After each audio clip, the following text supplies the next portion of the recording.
దేశంలో 28 రాష్ట్రాలు, ఒక్కో రాష్ట్రంలో ఒక్కో భాష మాట్లాడతారు. కానీ దేశమంతటా ఎక్కువ మాట్లాడే భాష అంటే హిందీ. అది మన జాతీయ భాష.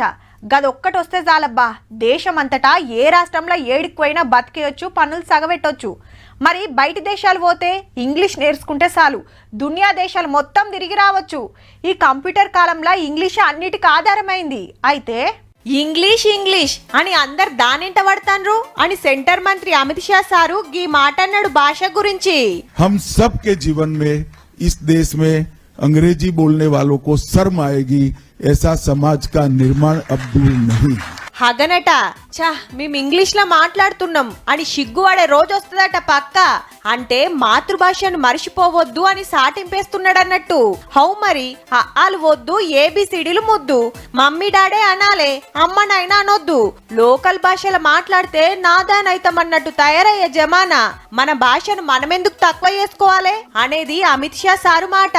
లేలే, మన భాషలను బతికించుకోవాలి, ఇంగ్లీష్ సుత నేర్చుకోవాలి అని రాహుల్ గాంధీ సార్ అనుకొచ్చిండు. బీజేపీ ఆర్ఎస్ఎస్ లీడర్ల పిల్లలు బయట దేశాల ఇంగ్లీష్ చదువులు చదువుతాండ్రు, ఈడనేమో వద్దంటాండ్రు.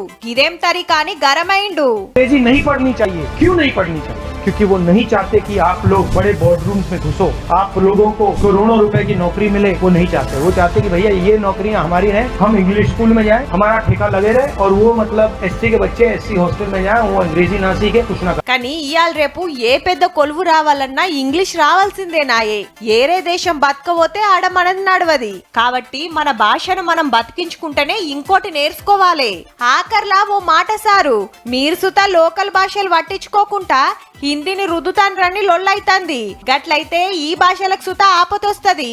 దీని మీద కూడా ఓ పారి ఆలోచన చెయ్యురు సారు.